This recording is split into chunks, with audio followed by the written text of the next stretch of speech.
Welcome back, everybody. So today we're going to finish up part 2 of our discussion on Parliament and protest. And so we've talked about the Parliament side of this, right? What happens when Parliament starts levying taxes like the Sugar Act and the Stamp Act, right? And then what is now going to be the response of the colonists? We've already talked a little bit about that in Samuel Adams and his protests towards the taxes in the Sons of Liberty. But today it's going to be taken even one step further. And so in your notes, you need to list this as Parliament and Protest Part 2. Again, this is part of Objective 1.3. If you haven't done 1.1 or 1.2, or you haven't even done Part 1 of 1.3, you probably should go back and do that, because it's going to make a lot more sense to you. So after the different failed taxes that Parliament had tried to levy on the colonists, Parliament still wanted to raise money to pay for British troops in America, and the expenses of the French and Indian War. So in 1767, it passed what was known as the Townsend Acts, which was a tax on imports, including tea. Colonists were infuriated, to say the least, by another tax being passed without their permission. They were also angry about the rights of assistance, which gave customs officers permission to search for taxable goods without a search warrant. Soon, tax collectors were among the most unpopular people in North America, and many went home to England to escape the threats on their lives.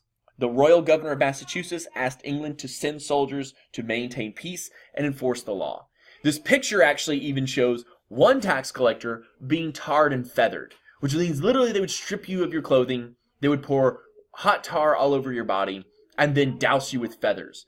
It's incredibly painful because the tar is going to burn your body, and then the feathers are actually going to stick to it. And so it makes it very difficult to get this sticky, feathery substance off of your body. In 1768, 1,000 redcoats came to Boston. Remember, redcoats are British officers, and they're known that way because they wear those bright red coats. To the colonists, the redcoats were not there to help, but they were occupying troops. On March 5th, 1770, a minor dispute broke out between a soldier and some Bostonians, who threw snowballs at him. More citizens and more soldiers came onto the scene and formed a mob. In front of the custom house, where the taxes were collected, stones were thrown, and some citizens dared the soldiers to fire.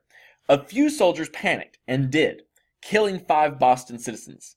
The event became known as the Boston Massacre. And while we can argue about whether or not 5 citizens are truly a massacre, those 5 victims became heroes of the colonial cause. Notably, one of the first people to die, a man by the name of Crispus Attucks, who was a son of an African American and Wampanoag parents. John Adams, a cousin of Samuel Adams actually, argued that everyone, including the soldiers, were entitled to a fair trial. He and Josiah Quincy,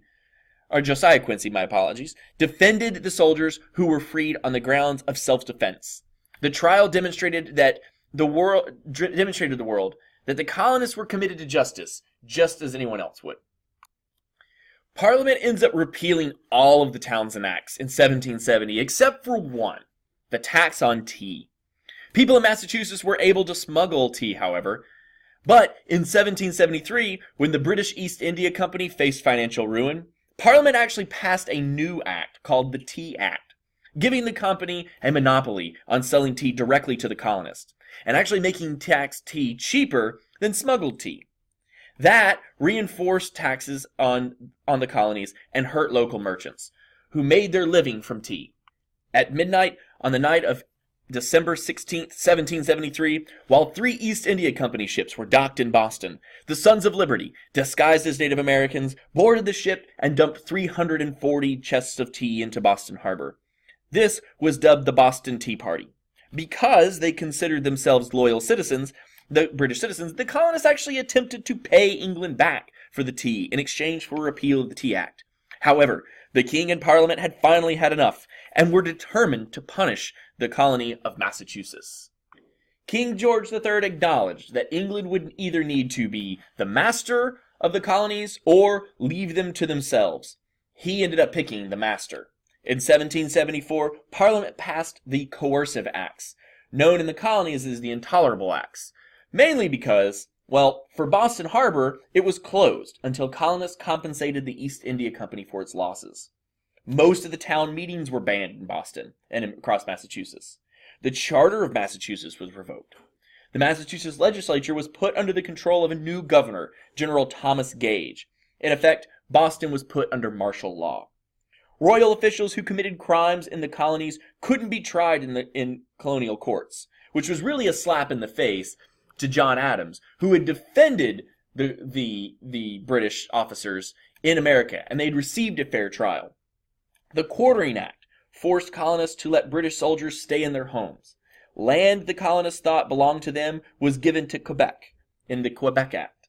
The goal was to exert control in the colonies, but the Intolerable Acts had the exact opposite effect. So we've come again to another point of question time. Why do I need to know this, you say, Mr. Barker? Well, let's talk about the Boston Massacre first.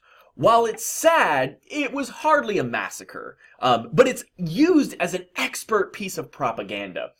Paul Revere, the famous Paul Revere, who we'll talk about a little later on, he's also not only well known for his midnight ride of the British are coming, but he's also an engraver.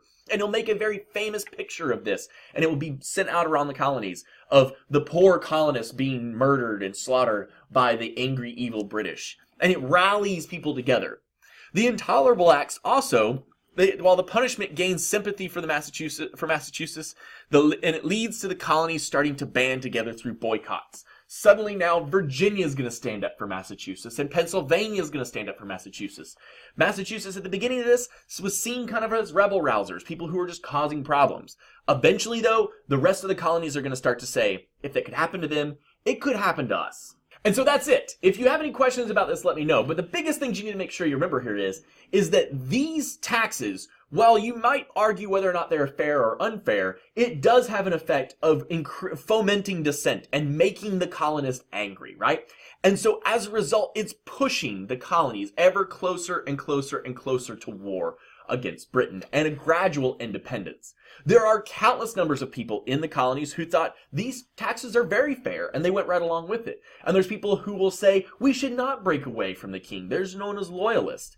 But there are a large portion of people in the colonies at this time who are saying, enough is enough. These acts are truly intolerable. The king is out of control, and we need to do our own thing. We'll talk about that next time. Until then, I will see you tomorrow. Have a great rest of your day, everybody. Bye-bye.